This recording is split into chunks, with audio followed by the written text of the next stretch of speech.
اخوان بلا ما نبقاو نهضروا بزاف، الرجل المناسب في المكان المناسب. اللي بغيت نوضح لكم هو ان الشجاوات الزيات قبل قليل مر في برنامج ديال راديو دوزام، وداك الشيء اللي قال اخوتي غنخليكم نتوما تسمعوا ونتوما تحللوا بطريقتك، انا ما غنقول والو. كنقول لهم حاجه، وقت الجمعيه انت هادي عامين وانا كنقول لا فورم جوريديك كنقول لهم الجمعيه باش تقولوا غيجي يوسف ولا جواد ولا عادل، راه اللي جبتو راه الجمعيه انتهت وصلت الحد.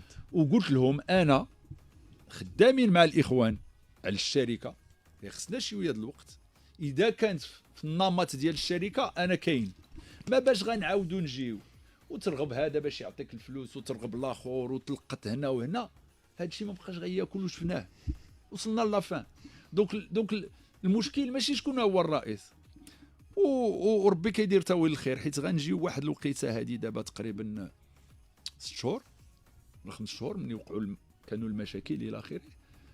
اتصلوا بنا السلطات ديال مدينه الدار البيضاء وقالوا لنا الله يخليكم انتم الحكماء، عطيونا الحل. كان حنا داك الساعه الملف عندنا واجد ديال لا سوسيتي عارفين وتكلمنا فيه، يمكن لك يعني تو بارطاجي تو بارطاجي جو تو ليسغي. وقلنا لهم ها الحل. شنو هو الحل؟ اكتيفي لا سوسيتي. شنو هي لا سوسيتي؟ تو لي كلوب في المغرب ونكري لا سوسيتي، راه هي ناعسه. انا عبد ربي اللي مع الاخوان ديالي في 2020 الاخوان ديالنا ونا كري لا سوسيتي، راه هي ناعسه، اون فا لاكتيفي. شنو هي اكتيفي لا سوسيتي؟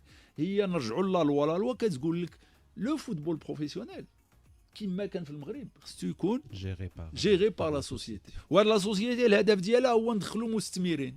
دونك كان عندنا يعني الديسبوزيتيف كله، وليفاليواسيون دارت في 2023 وتعاودات في 2025 وعطات تقريبا نفس الارقام.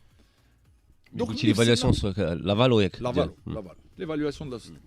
دونك ملي كتبنا واحد لو ميموراندوم دانفورماسيون وبعثناه لي زوتوريتي، السيد الوالي استقبلنا لي 8 بريزيدون، ماشي واحد ولا جوج ولا الفكره ديالي ولا لي 8 بريزيدون.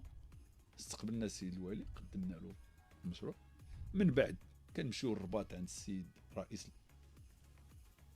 يعني الناس تبارك الله في البلاصه فهموا، قال لك هذا النموذج اللي بغينا ماشي غير الرجاء، بغينا الرجاء والمدن الاخرين، حيت كيمكن لك تفهم بان المستثمر جالس كما كان المستثمر خدام في الشغل ديالو، كتكون لي زافي غاديين مزيانين، كتجي كتقول دخل الكره، كيسمع الكره بعدا كيخاف. حيت قبل ما نوصلوا المستثمر اللي كنهضروا عليه دابا اللي عنده تاريخ مع الرجاء، تكلمنا مع قطريين وتكلمنا مع ناس من اوروبا وتكلمنا مع شركات مغربيه، كيقول لك الكره غنستثمروا في الكره. دونك ليكو سيستيم صعيب شويه.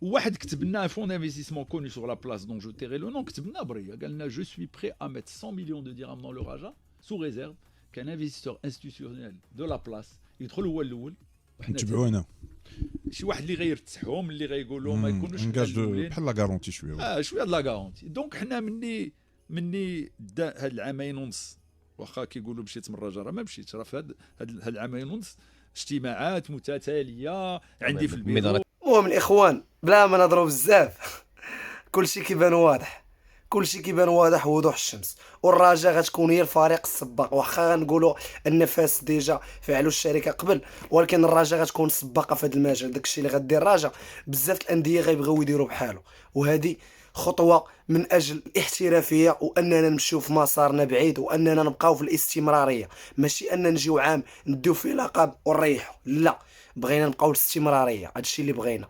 الرجاء تولي بحال الفرق الاوروبيه، بحال الاهلي المصري، بحال سان داونز، بحال هاد الفرق اللي الاسم ديالهم راه كشتو عالي، هما الاولين في افريقيا. ولا طلعت الرجاء راه هي غتولي منافسه معاهم ان شاء الله، وهادشي اللي بغينا. تشاو.